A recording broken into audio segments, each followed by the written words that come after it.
Hello. चलिए आपका समय प्रारंभ होता है अभी।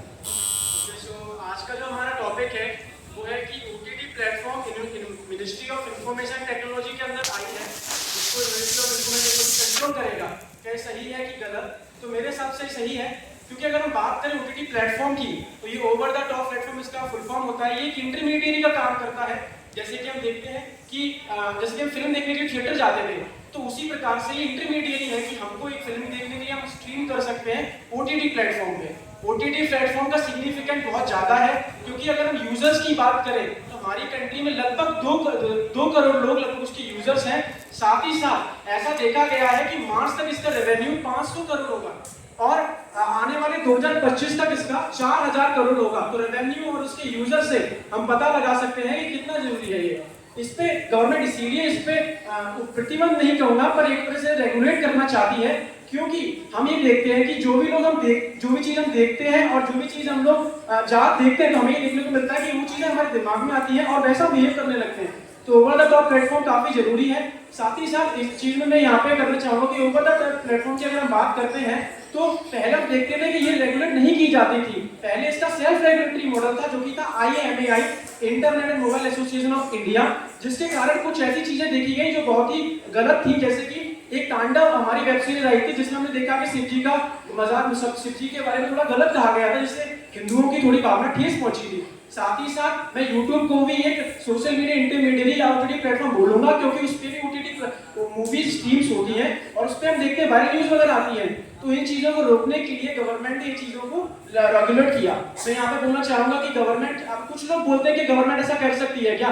जी बिल्कुल कर सकती है। अगर आप देखिए 2000 का जो एक्ट है आईटी का, उसमें ऐसा बोला गया है कि 87 सेक्शन में आने वाली टेक्नोलॉजी जो होगी उनके लिए अगर गवर्नमेंट कोई रूल रेगुलेशन बनाना चाहता तो बना सकता है। और उस समय ओटीटी प्लेटफॉर्म जैसी कोई सुविधा नहीं थी, तो उसके लिए ये सही चीज है। साथ ही साथ लोग बोलते हैं कि डिक्टेटरशिप है, गवर्नमेंट ने हमारे ऊपर थोपा गया, ये बिल्कुल गलत है। गवर्नमेंट ने इसके लिए सबसे पहले लोगों का पब्लिक कमेंट मांगा था, जिसमें बड़ी बड़ी ऑर्गेनाइजेशन और एसोसिएशन ने 171 कमेंट किए थे और इसमें ये भी बोला गया था कि उसे मेजॉरिटी मिली थी। साथ ही साथ मैं ये बोलूंगा कि जो अगर हम सोशल मीडिया इंटरमीडिएट की बात करते हैं, ओटीटी प्लेटफॉर्म की बात करते हैं, तो नोटिफिकेशन में साफ बोला गया था अगर सोशल मीडिया प्लेटफॉर्म अगर चाहे तो हमें काफी ज्यादा पावर देती है, पर इसके साथ साथ उन्हें हमारे संविधान को फॉलो करना पड़ेगा। हमारे जो फंडामेंटल राइट है लोगों के, उनको भी देखना पड़ेगा।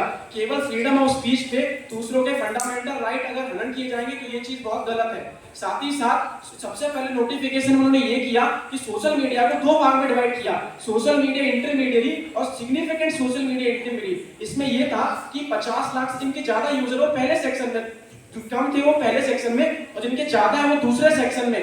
और इसी के साथ साथ जैसे कि हम एग्जांपल के रूप में Disney Hotstar, Netflix, Amazon prime, ये सभी सिग्निफिकेंट सोशल मीडिया इंटरमीडिएट जिनमें मोर देन 50 लाख यूजर्स हैं। इसीलिए ऐसा बोला गया कि इनके लिए 3 ऑफिसर्स होंगे जो रेजिडेंट ऑफ इंडिया होंगे, क्योंकि हम पहले देखते थे कि हम इनके खिलाफ कोई केस वगैरह नहीं कर पाते थे क्योंकि वो बाहर के ओनर है। इसीलिए 3 रेजिडेंट ऑफ इंडिया पीपल यहाँ के ऑफिसर्स होंगे। पहला कॉम्प्लायंस ऑफिसर होगा जो first of all law and regulation को देखेगा, जो भी आईटी लॉज आए हैं। दूसरा होगा नोडल एक्ट ऑफिसर, जो लॉ एंड एनफोर्समेंट से सावधानी बनाएगा। लॉ एनफोर्समेंट एजेंसी में बता दूं आपको ईडी और सीबीआई है, टास्क फोर्स भी है, क्योंकि हमारे सोशल मीडिया को देखते ही हम क्या क्या चीजें करते हैं। साथ ही साथ ये चीज भी उसमें बोला गया कि ग्रीवेंस ऑफिसर होगा। आप सभी ये देखते होंगे अगर YouTube पे आपको कोई चीज अच्छी नहीं लगती, जो कि गलत लगती है, तो आप रिपोर्ट करते हैं, तो उस रिपोर्ट का मायना ग्रीवेंस ऑफिसर करेगा और वो देखेगा कि ये गलत है कि सही, और अगर गलत है तो उसे हटाएगा, वो भी 15 दिनों के अंदर। और आखिरी में चौथी चीज कहेगी कि चार्टर लाया जाएगा, जिससे वो लोग चार्टर लाएगा जो कि मंथली एक्सपेंसेस बताएगा। हमें सोशल मीडिया के बारे में सोचना जरूरी है ओटीटी प्लेटफॉर्म पे, क्योंकि ये काफी ज्यादा जरूरी मुद्दा है। और इस पे ये चीज कहेगी बहुत सही, क्योंकि डेमोग्राफी हम अगर देखते हैं कंट्री की अलग जगह पर अलग अलग होती जा रही है, और जिस कारण से अलग अलग रिलीजियस ग्रुप्स हैं जिनकी भावना ठेस ना पहुंचे। धन्यवाद।